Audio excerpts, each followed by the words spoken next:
dua kitab suci yang sama-sama merasa diturunkan. Nah, Alkitab tidak pernah diturunkan dari surga.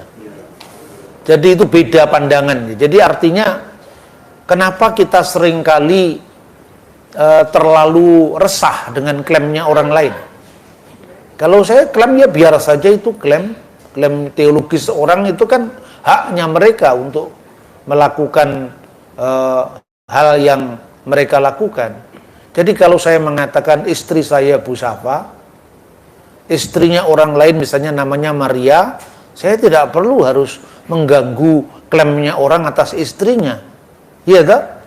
Dan orang juga tidak boleh mengganggu istri saya, kan begitu kan? Jadi saya memilih istri saya, orang memilih istrinya, itu adalah wilayah privat. Dan pertimbangan saya memilih istri dan pertimbangan orang lain memilih istri, itu kriterianya beda-beda. Apalagi bicara tentang kitab suci. Jadi kalau definisi kitabnya saja tidak sama, kenapa harus kita klaim sama-sama turun dari Tuhan? Ya, setiap agamanya nama kitab suci itu bukan dari Tuhan, dari manusia. Sebab aku menyertai engkau. Janganlah bimbang, sebab aku ini Allahmu. Aku akan meneguhkan, bahkan akan menolong engkau. Aku akan memegang engkau dengan tangan kananku yang membawa kemenangan. Edukasi rohani. Dari Tuhan itu kan keyakinan tentang kitab suci. Kitab suci itu Kodeks Vatikanus ditemui di Vatikan, Kodeks Sinaiticus ditemukan di Sinai. Tintanya juga dari getahnya pohon waktu itu dibuat nulis. Kertasnya dari kertas papirus, semua kan manusia itu. Benar nggak? Tidak ada kitab yang turun dari langit. Tapi bahwa idenya itu diyakini turun dari surga, lah itu wilayah lain, bukan wilayah sejarah. Itu wilayah meta historis, di luar sejarah. Nah, karena itu harus dibedakan antara keyakinan dengan faktanya. Nah, itu contoh sekarang soal keyakinan. Orang Muslim mengakui bahwa Tuhan menurunkan kitab. Kata menurunkan ini tidak ada dalam agama Yahudi, tidak ada dalam agama Kristen. Itu pandangan khas Islam, bahwa Taurat diturunkan dari surga, diberikan oleh Tuhan kepada Musa. Zabur diturunkan kepada Nabi Daud, Injil diturunkan kepada Nabi Isa, Al-Quran diturunkan kepada Nabi terakhir Muhammad Sallallahu Alaihi Wasallam. Ya biarkan saja, sejahterakah mereka dengan keyakinan itu, tapi itu bukan iman kita, kan seperti itu. Nah, tapi sekarang kalau kita lihat, apakah klaim kitab turun itu juga diyakini oleh orang Yahudi? Itu jadi masalah. Orang Yahudi tidak percaya kitab Taurat itu turun secara kata demi kata dari surga, sebagaimana orang Muslim meyakini kitab Quran itu didiktekan kata demi kata dari surga. Kepada Nabi Muhammad di Gua Hira itu misalnya disuruh membaca Iqra bismi rabbikal ladzi khalaqal insana min 'alaq dan seterusnya. Dan itu kemudian ditulis, itu pandangan Islam. Kalau Anda melihat dalam pandangan Yahudi misalnya, Dibra Torah Kileson Bene Adam. Taurat itu berbicara kepada kita seperti atau lewat bahasa manusia. Makanya Taurat itu adalah produk manusia, tapi gagasan-gagasannya, revelationnya, wahyunya dari surga. Tapi ditulis dalam bahasa manusia. Musa menulis sampai pasal 34 kitab Ulangan ayat 4. Tetapi mulai ayat 5 bukan Musa yang menulis. Maka matilah Musa. Masa Musa menulis kematiannya sendiri? Ya kan? Lalu ketika orang Islam memahami ajaran Tauratnya Yahudi, dia katakan, wah ini bukti kalau Taurat itu sudah dipalsukan. Masa Taurat diturunkan kepada Nabi Musa, kok Musa menulis kematiannya sendiri? Bener kan? Itu kan ukuran Islam. Tidak pernah ada orang Yahudi yang percaya Musa menulis seluruh Taurat. Kata Baba Batra, salah satu dari traktat yang orang Yahudi menyebutnya sebagai Torah lisan, mulai dari pasal 34 ayat 5 itu yang menulis Yosua. Jadi ditanya kepada orang Yahudi, ya tidak semua ditulis oleh Musa. Ini kan salah pahamnya teman muslim aja tentang iman Kristen. Nah itu harus clear. Saya juga tidak pernah mengganggu ajaran Islam. Saya tidak pernah menyalahpahami ajaran Islam. Tapi tolong dong jangan mengukur iman saya dari ukuran mereka. Karena pandangan firman turun dari surga tidak pernah ada dalam Yahudi maupun dalam Kristen. Dalam Kristen dikatakan, setiap kata dari firman Tuhan itu diilhamkan oleh Roh Kudus. Diilhamkan itu bukan didiktekan. Gagasannya diberikan kepada para penulis. Tetapi para penulis itu menulis dalam konteksnya masing-masing. Memiliki pembaca masing-masing. Budayanya masing-masing. Bahasanya juga berbeda. Maka disinilah letak kesalahpahaman itu. Ketika saudara-saudara muslim memahami pewahyuan dari perspektif Islam. Lalu dikatakan, coba baca Injil menurut Matius, Injil menurut Lukas. Loh, kemudian sudah penulisnya sendiri mengatakan menurut Lukas kok dikatakan dari Tuhan. Itu kan karangannya Lukas. Nah, kami tidak percaya dengan Injil karena itu karangan manusia. Kami percaya Injil yang diturunkan Allah kepada Nabi Isa. Nah, masalahnya mana Injil yang turun itu kan nggak pernah ada. Ayo sekarang. Karena nggak ada, itu sudah hilang. Lalu sudah hilangnya tidak usah dibahas, sudah hilang kok. Nah ini waktunya orang Kristen menyampaikan hak jawabnya. Ya, hanya itu yang kami lakukan. Saya tidak pernah mengintervensi tafsirnya orang lain. Misalnya, kalau kamu katakan Injil yang asli sudah hilang, asli apa yang kalian maksud? Sebab kami punya dokumen dari Injil yang tertua yang hanya berjarak 18 tahun dari penulisnya. 18 tahun itu bukan waktu yang panjang. Ya misalnya sekarang P52 itu papirus 52 yang disimpan di John Ryland Library di Inggris. Itu isinya sebagian Injil Yohanes. Kemudian Yohanes sendiri wafat di Efesus tahun 96 Masehi. Dari hasil uji karbon P52 yang ditemukan di Alexandria itu dari tahun 115 dikurangi 96 itu hanya belasan tahun saja. Yang kedua, papirus 66 P66 itu disimpan di Bibliotheca Bodmeriana Switzerland. Itu dari hasil uji karbon yang dilakukan oleh Profesor Kim, ahli papirus dari Korea itu kira-kira tahun 2010-2011 menunjukkan bahwa kalau selama ini Anda membaca misalnya Novum Testamentum Greek misalnya ya, itu kan abad lalu itu hanya perkiraan sampai kepada ini abad ketiga, ini abad keempat, Codex Vaticanus abad keempat, Alexandrius abad keempat, Papirus 66 abad kedua akhir atau abad ketiga. Dulu perkiraan itu hanya abad, sekarang sudah tahun. Karena apa? Hasil uji karbon itu sekarang lebih akurat. Dan ini hanya berjarak belasan tahun. Nah seandainya ada Injil yang asli yang katanya turun dari surga, mana buktinya? Semua kan harus dengan by data. Nah ini persoalannya. Ini kan hak jawab kita orang Kristen yang dituduh Alkitab sudah dipalsukan gara-gara tidak cocok dengan klaim pewahyuan mereka.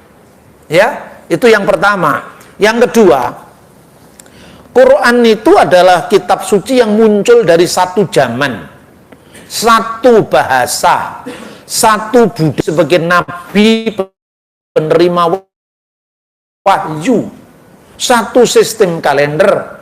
Dibandingkan dengan Alkitab itu bukan perbandingan yang apple to apple. Alkitab itu ditulis sejak zaman sumber utamanya dari Musa ya, yang namanya kitab Torah itu, sekalipun mengalami proses peredaksian setelah zaman Musa, sampai dari kitab Wahyu itu ditulis sebelum kematian Rasul Yohanes di Efesus tahun 96 Masehi. Jaraknya 1500 tahun. Coba untuk memudahkan pemahaman. Membandingkan Quran dengan Alkitab itu sama dengan membandingkan, kan satu zaman nih. Bahasanya cuman kalau nggak Inggris, sedikit Jawa karena beliau ibunya bapaknya orang sah. Cukup satu bahasa Indonesia atau bahasa Jawa atau sedikit Minahasa yang ngana-ngana atau orang-orang itu, ya, plus bahasa Inggris cukup. Waktu Pak Prabowo mengungsi di Yordan pun dia tidak ngerti bahasa Arab juga, kan lebih simpel. Kalau bicara tentang Pak Prabowo, tanggal berapa Pak Prabowo pergi ke Yordan, itu bisa gampang dicari tanggalnya. Tahunnya juga tahun Masehi, kalender Gregorian yang ditetapkan oleh Paus Gregorius tahun 1582, gampang sekali. Tapi kalau Anda membaca Indonesia dari masa prasejarah, coba bahasanya sama apa enggak? Zaman kerajaan Sriwijaya, zaman kerajaan Ternate, Tidore, zaman kerajaan Majapahit, zaman Pujangga Baru, Sanusi Pane, Amir Hamzah, dan zaman ejaan Indonesia yang disempurnakan, zamannya Jus Badudu. Itu soal bahasa aja sudah rumit, belum sistem kalendernya. Sistem kalendernya, misalnya Sultan Agung menetapkan kalender Jawa pada tahun 1630 tanggal 6 bulan Juli misalnya. Terus Sultan Agung menetapkan kalender Jawa pada tanggal 1 Suro tahun 1555 misalnya. Dua yang bertentangan, kalendernya beda bro, bukan dua yang bertentangan. Inilah Alkitab. Coba kalau kita memahami misalnya bahasa Indonesia kan, Malaysia, Indonesia, Brunei kan akarnya Melayu. Prasasti Kedukan Bukit. Saya itu di hadapan para mahasiswa lintas agama. Orang mengatakan, ini Alkitab saling bertentangan Pak. Ini baru ngomong Alkitab, apalagi ngomong Quran. Ya toh? Baru ngomong Alkitab, saling bertentangan Pak. Yang bertentangan yang mana? Ini, di sini di dalam kitab Taurat Paskah tidak bulan Nisan. Tapi di kitab yang lain bulan Nisan. Loh, zamannya Musa, nama bulan untuk Paskah belum Nisan. Nisan itu setelah pembuangan Babel. Seperti Anda sekarang. Di zaman Sultan Agung belum ada hari Minggu, yang ada hari Ahad. Kemudian setelah koran pemberita Betawi diterbitkan, yang menerbitkan priyayi Jawa yang mendapatkan hadiah sebagai seorang perintis pers nasional dari Pak SBY tahun 2006, namanya Raden Mas Adi Suryo, baru muncul kata Domingo menjadi Minggu, diambil dari bahasa Portugis. Sebelum zamannya Raden Mas Tirto Adi Suryo, tidak ada orang Indonesia yang mengenal kata Minggu, kecuali hari Akad atau bahasa Sanskerta dulunya. Ini rumit, baru berapa ratus tahun sudah rumit. Lah ini Alkitab 1500 tahun. Bagaimana kita bisa dengan begitu gegabah mengatakan Alkitab saling bertentangan? Contoh yang lain. Kalau bicara tentang Yesus disalib, itu bukan ukurannya untuk Islam menafsirkan Alkitab, itu bukan haknya.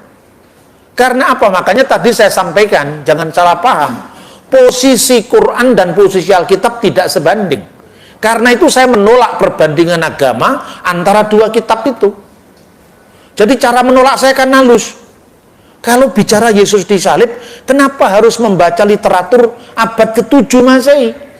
Yesus disalib tahun 33. Nabi Muhammad baru lahir tahun 571. Kalau Anda percaya itu wahyu, ya silahkan. Kalau saya Alkitab, bukan Al-Quran.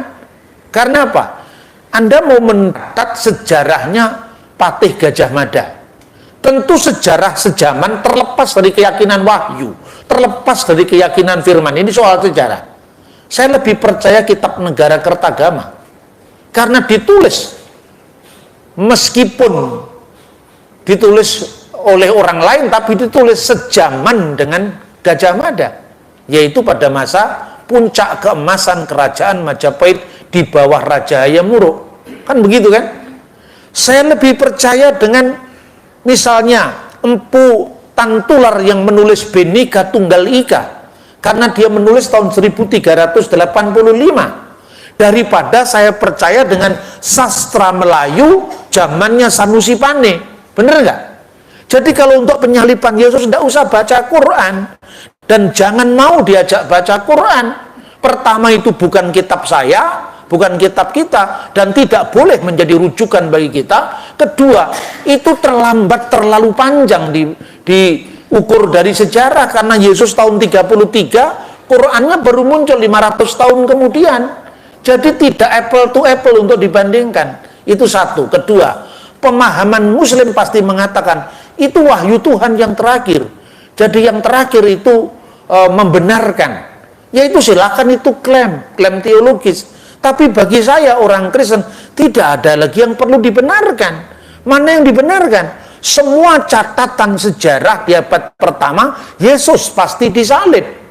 Maka saya bilang, ini sejarah umum kan?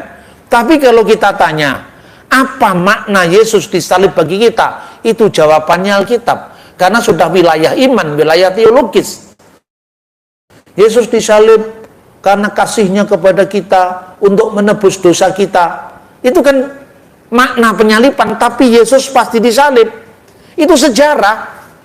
Coba baca catatannya Cornelius Tacitus. Orang-orang yang disebut dengan Kristen sesuai dengan sebutan Kristus itu telah disalibkan. Jadi Kristus telah disalibkan pada masa Kaisar Tiberius di bawah prokurator kita Pontius Pilatus. Clear, itu catatan sejarah. Kenapa kita bandingkan, diserupakan dengan orang lain? Itu bukan urusan kita. Makanya saya ceritakan, saya tidak mau nyinggung agama orang. Saya hanya menunjukkan yang pertama kali bikin teori Yesus diserupakan dengan yang lain itu Basilides di abad ketiga di Alexandria. Soal kemudian orang menyimpulkan, loh Pak, kok sama dengan tafsirannya Quran Pak? Loh itu bukan urusan saya hanya ngomong sejarah kok. Saya tidak pernah menafsirkan kitab sucimu. Apalagi Quran sendiri juga tidak menyebut teori penyerupaan. Itu Quran cuma mengatakan wama qataluhu wama salabuhu walakin subialahum. Nama Yudas Iskariot yang diserupakan juga tidak ada. Yang lain menyebutnya nama Jirjes yang disalibkan. Tapi itu kan bukan wilayah iman saya. Saya tidak mau peduli dengan agama orang lain. Gitu Bapak Ibu. Terus kemudian, kalau itu Tuhan cuma satu, kenapa ada kitab suci yang berbeda-beda? Itu kan soal klaimnya orang. Asalnya dari Tuhan. Yaitu contoh kemarin saya ditanya, agama Samawi. Saya pun nggak setuju dengan istilah agama Samawi. Agama Samawi itu definisi Islam. Agama yang asalnya dari langit. Yang termasuk di agama Samawi, secara umum ini ada yang memasukkan agama Majusi, tapi secara umum Yahudi, Kristen, dan Islam. Karena ketiga-tiganya mendapatkan kitab yang turun dari langit. Padahal ditanya kepada Yahudi, enggak, Taurat nggak pernah didiktekan turun dari surga. Taurat asalnya dari surga, tapi tidak pernah didiktekan kata demi kata. Makanya dikatakan dalam tradisi Yahudi, Dibra Torah Keleson Bene Adam. Kalau kita lihat Kristen, setelah aku menyelidiki dengan seksama segala peristiwa yang terjadi di antara kita, dari saksi mata dan pelayan firman, maka aku memutuskannya untuk menuliskan secara teratur bagimu, wahai Theophilus. Nah, tapi orang-orang yang tidak suka dengan saya, ini Pak Bambang kitabnya wartawan, maka ada riset, ada penelitian, lebih bagus kitabnya wartawan ketimbang kitab yang diklaim sebagai wahyu tapi tidak boleh diutak-atik secara historis. Ayo sekarang, lebih baik kitabnya wartawan, kan ada pertanggungjawaban sumber. Tapi kalau saya mengatakan pokoknya ini wahyu dari Tuhan, tidak boleh dibahas. Lah kenapa kamu suka membahas kitabnya orang? Wong kitabmu sendiri nggak boleh dibahas. Ini kan statnya kita sudah kalah. Kita kalah karena apa? Kita tidak boleh sedikit menyinggung kitabnya mereka, bahkan membandingkan pun nggak boleh, ya kan? Tetapi mereka boleh mengobok-obok kitab kita. Saya menghormati Alkitab, saya menghargai Alkitab, makanya saya tidak pernah mau Alkitab dibandingkan dengan kitab suci orang lain. Kan gitu. Itu cara saya melindungi properti rohani saya. Dan apa yang saya sampaikan itu bukan hanya dari saya pribadi loh. Anda membaca misalnya tulisannya Moshe ben Maimun, seorang rabi Yahudi abad pertengahan, dia mengatakan, kamu boleh mengajarkan Taurat kepada orang Kristen. Kenapa? Karena orang Kristen itu sekalipun tafsirannya salah, di mata orang Yahudi kita salah kan? Soal Yesus penggenap Taurat itu mereka nggak setuju. Sekalipun tafsirannya salah, tapi Tauratnya yang ada pada mereka persis sama dengan Taurat kita. Di perjanjian lama kita itu kan sama dengan Tauratnya Yahudi. Hanya tafsirannya yang disimpangkan karena mereka kurang pengetahuan katanya. Tapi kalau mereka dikasih tahu baik-baik, niscaya mereka akan kembali ke ajaran yang benar. Itu kata Rabi Moshe ben Maimun. Tetapi kamu dilarang mengajarkan Taurat kepada orang Muslim. Dia menyebut kata Yismaelim, orang-orang kaum Ismail. Kenapa tidak boleh? Karena mereka tidak percaya dengan kitab suci kita itu asli. Kitab suci kita sudah diubah-ubah bagi mereka. Kalau cocok mereka kutip kitab suci kita. Tapi kalau nggak cocok mereka menuduh palsu. Makanya jangan mengajarkan Taurat kepada orang Muslim. Sekali lagi saya tidak pernah menilai, saya hanya mengutip tulisannya Rabi Moshe ben Maimun. Silakan dicek sendiri. Gitu? Itu namanya Responsa Rabi Rambam. Nomor 149. Anda bisa cek itu di Google, sudah ada sekarang. Jadi artinya itu. Jadi kalau orang mengatakan orang Kristen itu membajak Taurat, kamu tidak ngerti sejarah. Memang Kristen asalnya dari mana? Kristen asalnya dari Yahudi. Dan orang Yahudi itu bukan hanya orang Yahudi rabbinik yang sekarang eksis, atau orang Yahudi Karaid yang sekarang juga eksis, tapi ada Yahudi Parisi yang sekarang bermetamorfosa jadi Yahudi rabbinik sejak runtuhnya Bait Allah di Yerusalem. Lalu ada Yahudi Esseni yang sekarang sudah punah, tapi meninggalkan bagi kita naskah-naskah Laut Mati, Dead Sea Scroll. Ada orang Yahudi Saduki yang sekarang sudah punah, karena dulu dia menjadi imam besar, ketua mahkamah agama, begitu Bait Allah hancur, tidak ada pekerjaan lagi, makanya hilang kelompok ini. Tinggal dua yang tersisa, orang Yahudi dan Kristen. Kristen itu sendiri di dalam pemikiran orang Yahudi disebut apa? Terkutuklah orang-orang Nostrim. Apa artinya Nostrim? Nostrim itu pengikut Yesua, orang Nazaret. Jadi diakui bahwa di kalangan Yahudi muncul sekte sesat yang namanya Kristen, yang namanya Nasrani.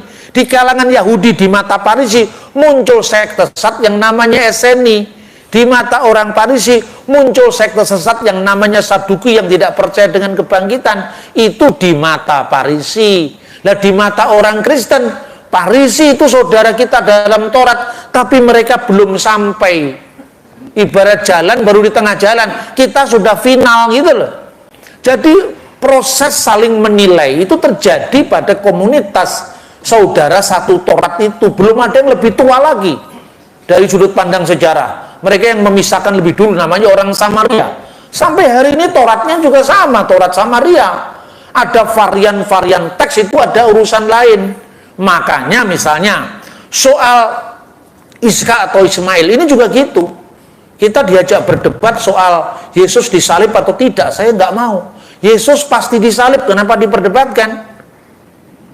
Loh kok pasti disalib? Baca sejarah. Nggak usah kita baca Alkitab Yesus pasti disalib. Ini sejarah sekuler, sejarah umum.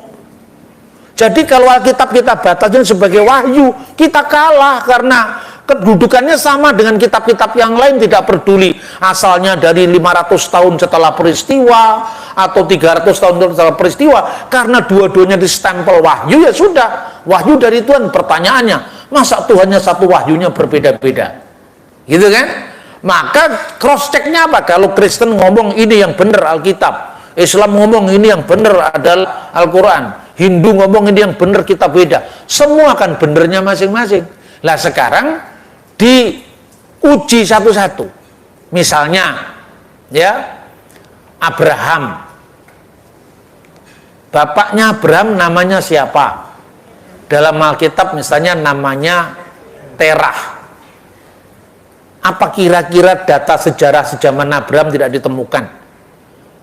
Apa kira-kira data sejarah sejaman dengan Musa tidak ditemukan? Di luar Alkitab loh. Ditemukan undang-undang Hammurabi itu 200 tahun sebelum Musa loh itu, undang-undang Hammurabi. Undang-undang Lipit Estar itu sejaman dengan Abraham. Saya sampaikan di Fakultas Hukum, kita ini belajar sejarah hukum, tapi begitu Anda membaca Taurat, Anda pisahkan semua dari sejarah. Kerugian kita, karena apa? Begitu kitab suci kita stempel jadi wahyu, sudah tertutup dialog dengan sejarah. Tapi kalau kitab suci bagi orang Kristen, firman Allah itu menyejarah, bukan firman Allah itu out of history, tapi in history. Makanya contohnya yang namanya Yohanes Pembaptis itu tidak hanya dicatat dalam Alkitab loh. Itu dicatat dalam karya sejarah abad yang sama, yaitu tulisannya Flavius Josephus. Tapi cara mencatatnya dari sudut pandang Alkitab dan sudut pandang Flavius Josephus berbeda. Flavius Josephus mencatat kenapa Yohanes Pembaptis itu muncul dan dibunuh karena dia berurusan dengan Antipas. Jadi ada situasi politik yang dia tulis di situ, karena peristiwa Yesus itu ditulis oleh Josephus karena punya implikasi politik. Kalau seandainya tidak punya implikasi politik, tidak perlu ditulis. Orang yang banyak disembuhkan Yesus di mana-mana nggak ditulis karena nggak punya implikasi politik. Tapi ada satu tabib di zaman Majapahit yang menyembuhkan, ditulis karena dia membunuh raja. Membunuh raja itu menjadi berita besar. Tapi berapa banyak orang yang disembuhkan sang tabib ini nggak pernah dicatat karena tidak punya implikasi politik. Nah ini contohnya. Jadi Alkitab bisa diuji ketika seorang arkeolog yang namanya Leonard Woolley melakukan penggalian di kota Abraham. Lalu ditemukan reruntuhan kota namanya Tel dalam bahasa Ibrani. Misalnya Tel Amarna, kalau di dalam konteks penggalian kota Abraham, Tel Seruk, Tel Nahor, Tel Turahi. Lah Turahi mirip dengan nama Terah. Jadi kalau misalnya Al-Quran mengatakan nama bapaknya Ibrahim itu Azar, silahkan dibuktikan apakah pada milenium. Kemarin Bapak Sekum tanya kepada saya, apakah kira-kira kurikulum STT itu perlu ditambahkan? Saya kira perlu, yaitu namanya arkeologi Alkitab. Diperlukan itu supaya orang Kristen tidak memandang Alkitab itu hanya sekedar buku yang diyakini sebagai diilhamkan Roh Kudus. Keyakinan itu tidak bisa digugat, tapi bisa dibuktikan, bisa diverifikasi dari sejarah nyata. Itu ya. Kemudian soal Ismail dan Ishak ini juga saya tidak mau berdebat soal itu. Makanya ketika muncul film His Only Son, saya lagi berada di Istanbul, di Turki. Lalu ada seorang teman mengatakan, Pak tolong dibahas His Only Son. Saya nggak sempat nonton, tapi ketika di YouTube kan sekarang ada. Intinya gini, bahwa yang nyaris dikorbankan itu Ishak. Oke? Terus mereka mendebat bukan Ishak tapi Ismail. Terus kemudian Kristen ikut terlibat perdebatan. Terus saya bilang, kenapa kita mau berdebat? Yang jadi masalah itu mereka, bukan kita. Loh kok bisa begitu? Loh, orang lain yang punya masalah, kita diajak bermasalah. Yang meragukan Ishak itu bukan kita. Nah, kemudian saya tidak mau debat agama, tapi saya cross check dari sumber-sumber manuskrip tertua. Coba Anda membaca di teks Qumran. Teks Qumran itu ditemukan di Laut Mati. Itu asalnya dari abad pertama sebelum Masehi. Ada kutipan dari kitab Kejadian pasal 22 ayat 2. Di situ sudah jelas nama Ishak. Ya. Khahna wa Yumer, dan berfirmanlah Allah dalam kutipan naskah gua keempat, Khahna et bineha et yehiteka asr akhabta et yitsak wilehleka el eret hamuria, dan seterusnya. Ambillah anakmu yang kau kasih, yaitu Ishak. Ini jelas teks manapun bunyinya Ishak. Mau naskah Laut Mati dari abad pertama sebelum Masehi, Septuaginta abad ketiga sebelum Masehi bahasa Yunani, naskah Masoretik yang kita pakai di sekolah-sekolah teologi kita, ya, yang namanya Biblia Hebraika Stuttgartensia, semua bunyinya et Yitzhak, sama. Lihat terus teman-teman Muslim punya pendapat berbeda. Ada riwayat-riwayat di dalam hadis yang mengatakan yang nyaris dikorbankan Ismail. Ada riwayat juga hadis yang mengatakan yang nyaris dikorbankan Ishak. Jadi yang belum pasti tafsir Quran. Kenapa kita ngurusi orang yang belum pasti? Kita sudah pasti kok. Gitu loh saudara-saudara. Jadi kalau saya ngomong begini, saya tidak pernah menyinggung orang lain. Lo Anda bisa cross check sekarang di YouTube misalnya, bukan Ismail. Nah, coba lagi cari itu di YouTube, banyak kan sekarang ceramah-ceramahnya Profesor Munim Syiri. Misalnya lagi siapa ini, Muksid Ghazali, Ulil Absar Abdallah. Dia punya pandangan ini hadis sendiri mengatakan riwayat yang kuat Ishak bukan Ismail. Kapan riwayat Ismail itu muncul, kata Munim Syiri? Itu kuat riwayat Ismail itu abad 14 ketika konflik Islam dengan Yahudi pada masa dinasti Abbasiyah. Karena apa? Nah, kenapa nenek moyangnya Yahudi yang harus diuji Tuhan? Kenapa bukan nenek moyang kita sendiri Ismail? Karena Quran tidak menyebutkan nama siapa anak yang nyaris dikorbankan. Quran hanya mengatakan bigulamin halim, anak yang sabar. Tidak disebutkan Ishak atau Ismail. Bahkan ada tafsir Quran yang cukup tua, yaitu Muqatil bin Sulaiman menyebut itu Ishak. Itu kan berarti bukan problemnya Yahudi, bukan problemnya Kristen. Taurat Samaria yang dipakai oleh orang Samaria yang sekarang jumlahnya hanya 600 orang di seluruh dunia, itu bunyinya juga sama, Ishak. Jadi naskah Taurat manapun juga, ya, dari bahasa Ibrani, terjemahan Aramaik, terjemahan Yunani, terjemahan Latin, di tangan orang Kristen, di tangan orang Yahudi, di tangan orang Samaria, semuanya Ishak. Lah kenapa kita harus ikut berdebat dengan kontroversi abad 14 Masehi, zamannya Ibnu Katsir? Gitu kira-kira kalau pandangan saya. Jadi saya tidak mengatakan, ya apa agama samawi Pak Hindu, ya Hindu tersinggung dong. Setiap agama juga mengklaim asalnya dari surga, asalnya dari Tuhan. Masa Konghucu bukan agama dari Tuhan, itu agama dari manusia.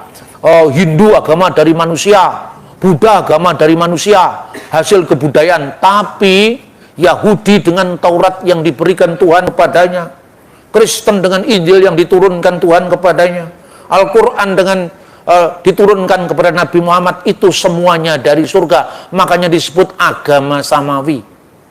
Tapi itu pun dengan catatan yang paling akhir menyempurnakan sebelumnya. Jadi Anda diakui untuk dibatalkan untuk apa? Kok kita bangga disebut agama samawi?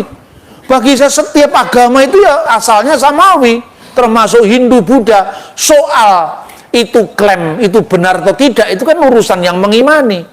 Saya lebih sesuai dengan apa yang disampaikan oleh Profesor Olaf Suman.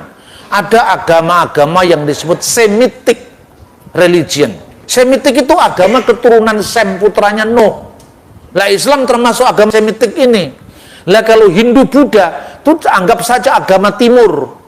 Tapi kaitannya apa dengan iman kita tidak tercatat dalam kitab suci. Karena yang suka bertengkar tuh ya dua itu, Yahudi, Kristen tambah Islam kan gitu kan.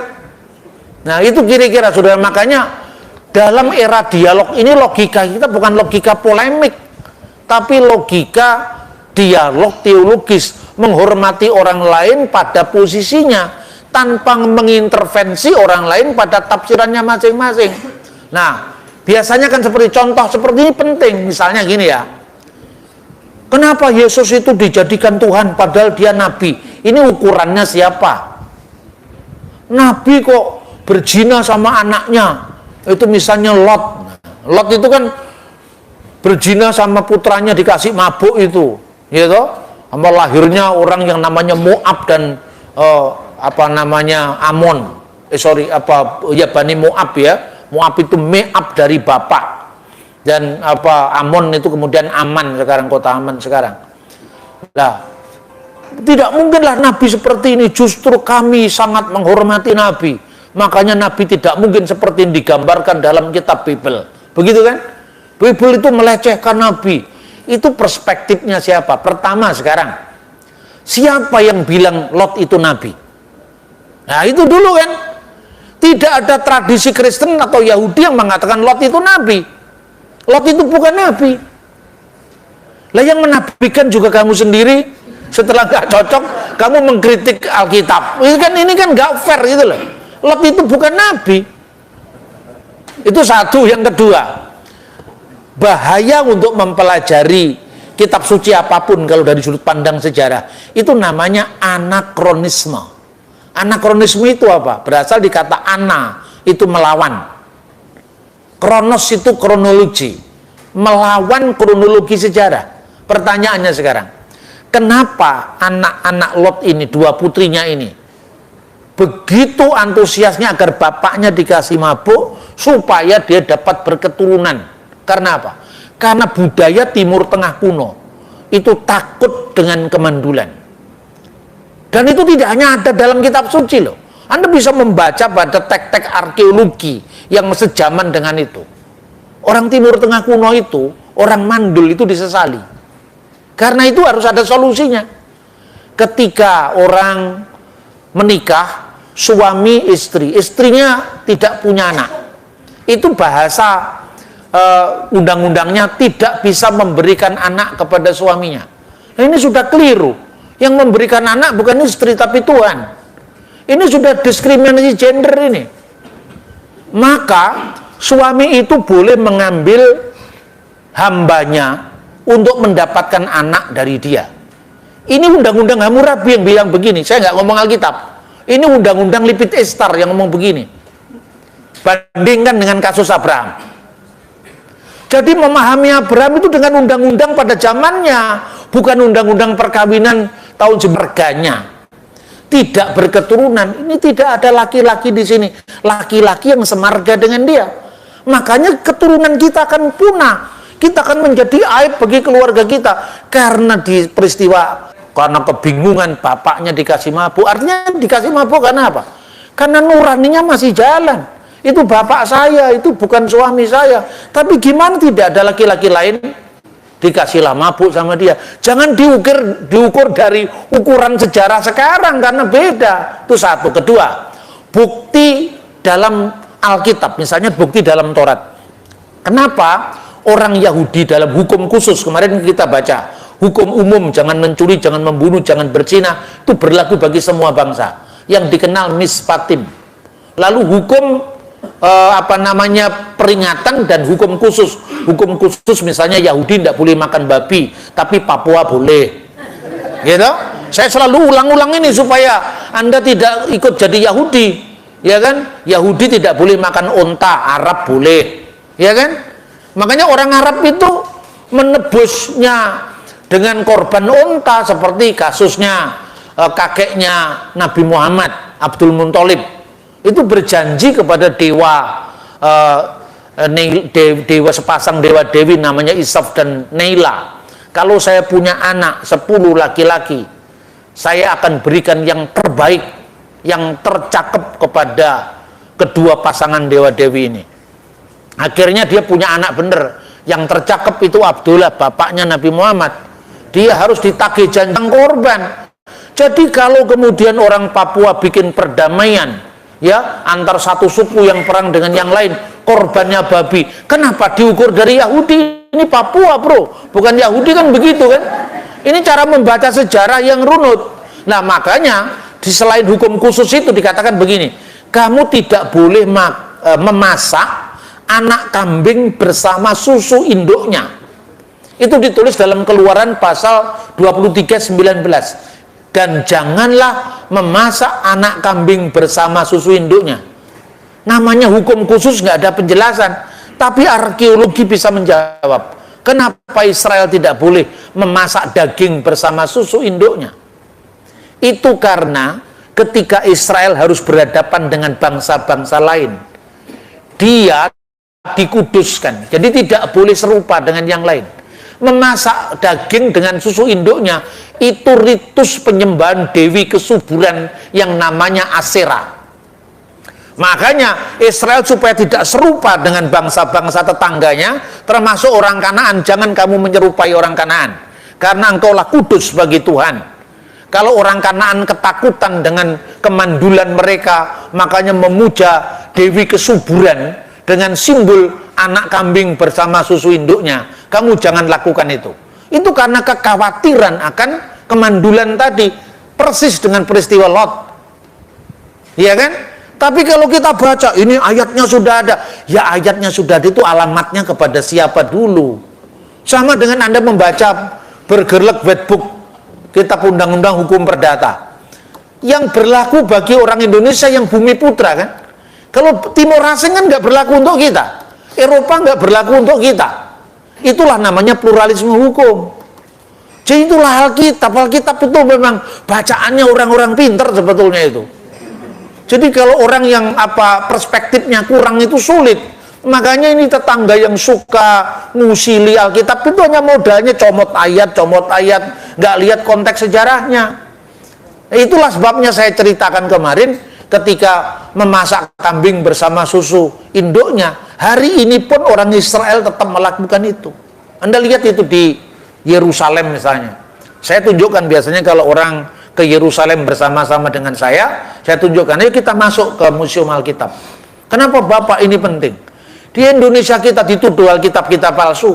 Ini ada replika Alkitab atau Alkitab aslinya, ya. Setelah perang itu replikanya yang dipasang. Panjangnya 731 cm, lebarnya 31 cm dalam perkamen. Itu asalnya dari tahun 150 sebelum Masehi. Eksis sampai hari ini kitab Nabi Yesaya, naskah gulungan. Masa tidak kita lihat? Kita di Yerusalem, ngapain ke Yerusalem? Kalau sekedar hanya KKR, Tuhan itu hadir juga di Jayapura, hadir di Sorong, tidak harus di Yerusalem. Tapi kalau kita sudah sampai di sana tanpa melihat bukti-bukti sejarah, percuma dihambur-hamburkan banyak uang. Tuhan hadir di mana-mana. Maka saya ajak masuk ke situ. Kedua, saya tunjukkan, ini ada waktu luang biasanya, ayo kita jalan-jalan ke pusat kota di Yerusalem. Saya ajak pusat kota. Saya tunjukkan, ini lihat. Ada KFC kan, tertulis di situ warna biru, tertulis di situ kosher, halal bagi Yahudi. Ya, tapi ada KFC atau McD warna merah, tertulis low kosher, tidak halal bagi Yahudi. Kenapa? Karena masak cheeseburger. Jadi di dalam daging itu dikasih produk keju, susu. Nggak boleh, karena bertentangan dengan Keluaran pasal 23:19. Tapi KFC merah, KFC biru, McD merah, McD biru berdampingan, tidak perlu ada kota kosher, nggak perlu. Wisata halal nggak perlu. Karena apa? Ada pluralisme hukum. Jadi kalau kita mau belajar toleransi, belajar ke Israel. Nanti orang marah ke saya, ini antek-anteknya Yahudi. Biar aja anteknya orang pinter jadi pinter juga ini. Iya toh? Tapi saya bukan anteknya Yahudi, saya juga membela Palestina. Tapi bukan Palestina yang suka memalsukan sejarah. Palestina yang mau damai, ya kita ajak damai. Tapi kalau mereka yang kerjanya bikin kebohongan terus, ini Tel Aviv mencekam, Tel Aviv dibom. Dan saya datang ke sana nggak dibom. Beritanya kok seperti itu gitu loh.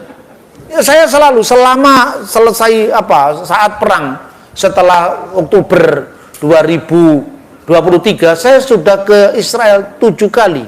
Terakhir kemarin bulan Desember, ya. Dan saya akan berangkat lagi tanggal 11 Februari ini saya berangkat lagi ke Israel. Jadi saya tunjukkan bahwa ada hal-hal yang memang perlu dikomunikasikan dengan sejuk di Indonesia. Terus tentang masak kambing bersama susu induknya. Kalau kita tidak lihat aspek sejarah, coba lihat. Ketika Abraham menjamu 3 tamunya, apa yang disuguhkan Abraham? Daging lembu yang gemuk bersama dadik. Dadik itu produk susu. Berarti Abraham melanggar Keluaran pasal 23 ayat 19. Zaman Abraham imamat belum diberikan. Zaman Abraham belum ada Musa. Kan kita harus lihat sejarah itu konteksnya apa. Lah kalau Anda membaca, minta maaf, kitab suci Al-Quran lebih mudah. karena kalendernya cuma satu. Semua dilihat dari perspektif Nabi yang satu. Makanya bahasanya juga mudah, bahasa Arab saja. Anda membaca kitab Keluaran, kitab Kejadian, bahasanya Ibrani di zaman kira-kira tahun 1300 sebelum Masehi. Tapi kalau Anda membaca kitab Daniel, separuh ayatnya pakai bahasa Aram, separuh ayatnya, separuh pasalnya pakai bahasa Ibrani. Gitu kan? Berarti kalau kita membaca misalnya zaman kerajaan Sriwijaya, kira-kira ngerti nggak suruh membaca Alkitab terjemahan baru edisi 2? Nggak ada yang ngerti waktu itu. Lalu saya tunjukkan kepada teman-teman lintas agama ini, untuk memudahkan Anda paham Alkitab saya, tolong saya mau kasih hadiah pada kalian. Saya mau membaca prasasti dari zaman kerajaan Sriwijaya. Prasasti apa Pak? Prasasti Kedukan Bukit. Ini bahasa Melayu loh, bahasa akarnya bahasa Indonesia dan Malaysia sekarang. Dengar baik-baik ya. Saya mau baca prasasti ini baris pertama. Dapunta yang naik di Sampau Ngalap Sidayatra. Dapunta yang naik di Sampau Ngalap Sidayatra. Mana yang ngerti bahasa Malaysia, bahasa Melayu? Semua bengong. Mana satu kata yang kamu pahami saya bayar 1 juta, saya bilang gitu. Namanya mahasiswa, duit 1 juta kan luar biasa itu. Untuk jajan kan. Tidak ada yang angkat tangan. Kenapa tidak angkat tangan? Tidak ngerti Pak. Itu bahasa baru tahun 645 Masehi kamu sudah lupa. Nah kamu mau mempersoalkan Alkitab yang sudah ribuan tahun, pangkatmu itu apa? Ini bahasa Melayu baru abad ke-7, Anda sudah tidak paham. Saya jelaskan ya. Dapuntayang itu nama orang. Yang jelas waktu itu nama orang belum ada yang namanya Muhammad Soleh, nama-nama Nusantara asli atau nama minimum Sansekerta. Karena Arab belum masuk Indonesia kan. Nah contoh, yang itu artinya Tuhan. Makanya ada kata sembahyang. Itu Nusantara asli. Sebelum Sansekerta masuk, sebelum Arab masuk, sebelum Inggris masuk. Naik itu menjadi kata naik sekarang. Seperti kata layak, laik. Ya Tuhan kami tidak laik. Coba tanyakan kepada anak-anak sekarang apa artinya laik. Nggak ada yang tahu. Padahal itu baru tahun 1960-an, 1970-an, 1970-an. Naik di Sampau. Sampau itu sekarang Sampan. Ngalap Sidayatra. Ngalap itu mengejar, Sidayatra itu bahasa Sansekerta, berkat Tuhan. Inilah wujud bahasa Indonesia di abad ke-7. Wujud bahasa Melayu di abad ke-7. Ketika Sansekerta masuk, nama-nama orang dulu, nama Kalimantan misalnya Kudungga, mulai pengaruh Sansekerta, Mula Warman, Purna Warman, ya Girindra Wardana. Nama orang Jawa itu dulu sederhana, Hayam Muruk. Hayam itu ayam artinya. Ya, nama orang Jawa abad ke-10 nggak ada nama Bambang, itu nggak ada. Bambang itu pengaruh Sansekerta setelah Hindu masuk. Tapi setelah diserap oleh kebudayaan Jawa baru, Majapahit belum ada abad 13. Nama Jawa abad 10 itu. Ini kalau Bapak Ibu tidak paham tetap bisa masuk surga. Saya hanya tunjukkan kompleksitas bahasa ya. Misalnya prasasti Balitung itu abad 10 Masehi.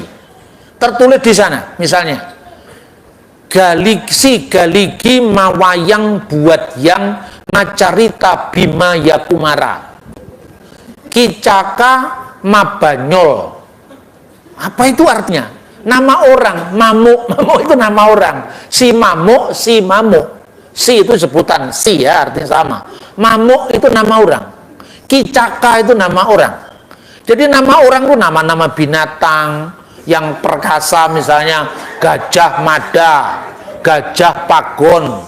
Nama-nama si Singa Mangaraja itu kan nama-nama binatang. Karena zaman dulu binatang yang kuat itu menjadi ide bagi kekuatan jasmani kita gitu loh. Nama itu juga muncul misalnya Pantera itu penter, macan kumbang. Nama-nama itu juga muncul. Ketika Hindu masuk, baru nama-namanya didewakan. Ada nama dewa, ya. Nah, mawayang itu memainkan wayang. Buat yang dipersembahkan buat Tuhan. Jadi waktu dulu pertunjukan bayang-bayang yang Nusantara asli. Lalu ketika Hindu masuk, Macarita, ceritanya Bima ketika sang Bima Yakumara ketika masih muda. Cerita Bima itu dari India, tapi pertunjukan wayang itu Nusantara asli. Ini contoh-contoh seperti ini, ya. Dulu nama orang Manado itu Pingkan misalnya. Begitu Kristen masuk, satu kampung namanya Maria Magdalena, Marta, bener nggak? Elizabeth. Budaya lokalnya hilang.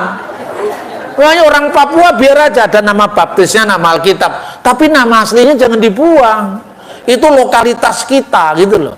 Nah, ini saya berikan contoh betapa hanya jarak waktu yang ratusan tahun saja sudah seperti itu, apalagi ribuan tahun.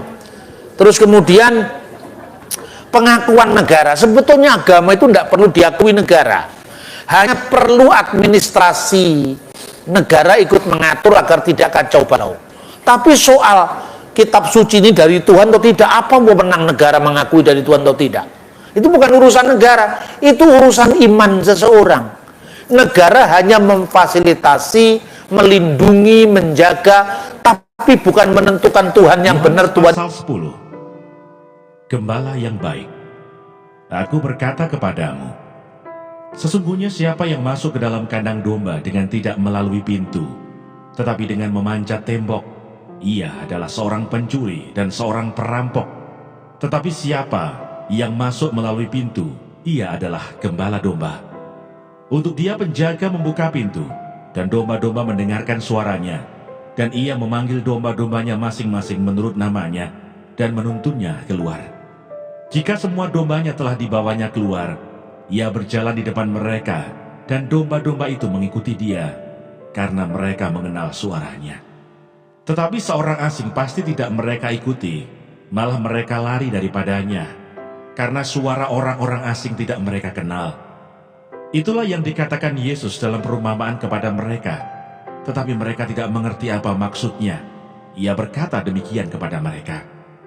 Maka kata Yesus sekali lagi, Aku berkata kepadamu, sesungguhnya akulah pintu ke domba-domba itu. Semua orang yang datang sebelum aku adalah pencuri dan perampok, dan domba-domba itu tidak mendengarkan mereka. Akulah pintu. Barang siapa masuk melalui aku, ia akan selamat, dan ia akan masuk dan keluar dan menemukan padang rumput. Pencuri datang hanya untuk mencuri, dan membunuh, dan membinasakan. Aku datang supaya mereka mempunyai hidup, dan mempunyainya dalam segala kelimpahan. Akulah gembala yang baik. Gembala yang baik memberikan nyawanya bagi domba-dombanya.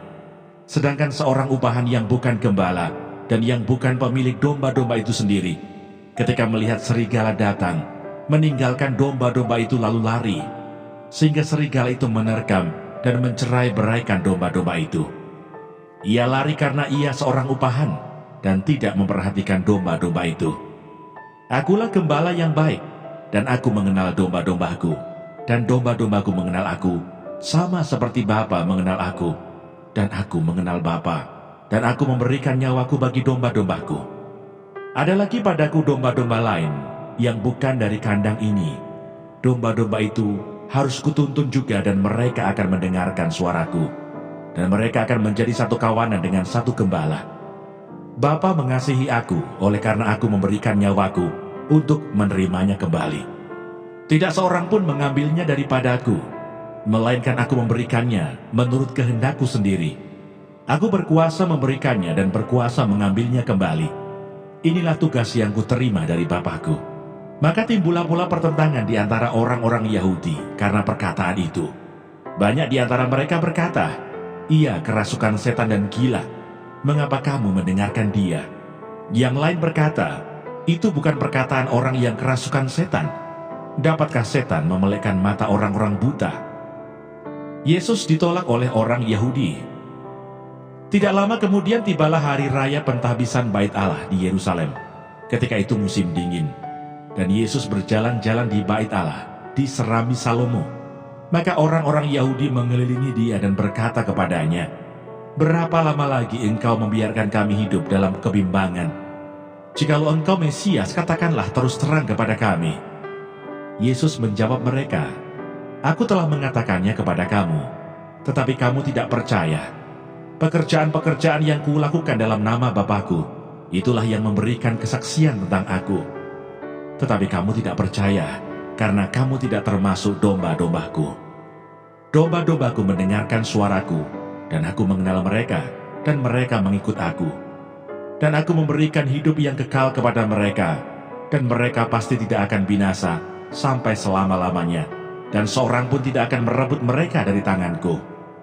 Bapa-Ku yang memberikan mereka kepadaku lebih besar daripada siapapun, dan seorang pun tidak dapat merebut mereka dari tangan Bapa.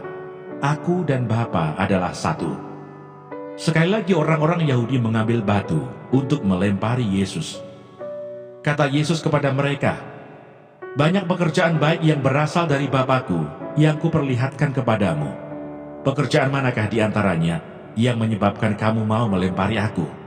Jawab orang-orang Yahudi itu, "Bukan karena suatu pekerjaan baik, maka kami mau melempari engkau, melainkan karena engkau menghujat Allah, dan karena engkau, sekalipun hanya seorang manusia saja, menyamakan dirimu dengan Allah."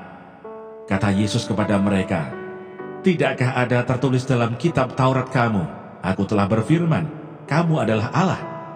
Jikalau mereka kepada siapa firman itu disampaikan disebut Allah, sedang kitab suci tidak dapat dibatalkan, masihkah kamu berkata kepada Dia yang dikuduskan oleh Bapa dan yang telah diutusnya ke dalam dunia, "Engkau menghujat Allah, karena Aku telah berkata, Aku anak Allah"?